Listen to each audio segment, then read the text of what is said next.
ওয়ালাইকুম সালাম। পৃথিবীতে নিঃস্বার্থ ভালোবাসা কোথায় গেলে পাওয়া যায় ভাই? একমাত্র মার কাছে। মায়ের ভালোবাসায় কি কোনো স্বার্থ আছে? না ভাই। আমরা প্রবাসী জীবনে আমাদের অনেক সফলতা আছে। সেই সফলতা কি? ফ্রেন্ডশিপ অ্যাক্টিভ, বন্ধুবান্ধব, আপনজন, সবার কিছু না কিছু চাওয়া থাকে। একদম নিঃস্বার্থ, কোনো স্বার্থ নাই। সে চাওয়াটা থাকে না কার? একমাত্র মার।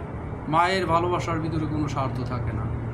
প্রবাসী জীবনে এই একটা জিনিসই খুব সুন্দর করে বুঝতে পারছি, মা ব্যতীত পৃথিবীতে এই প্রবাসী জীবনে যারা আছি আমাদের আর কোনো আপনজন নাই। স্বর্ণ অলংকার, গহনা, টাকা পয়সা এর কোনো কিছুই চাওয়া নাই। মায়ের চাওয়া, ফোন দিলে খোকা তুমি কেমন আছো?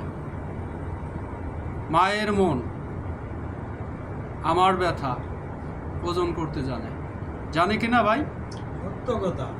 বাস্তব জীবনের অভিজ্ঞতা।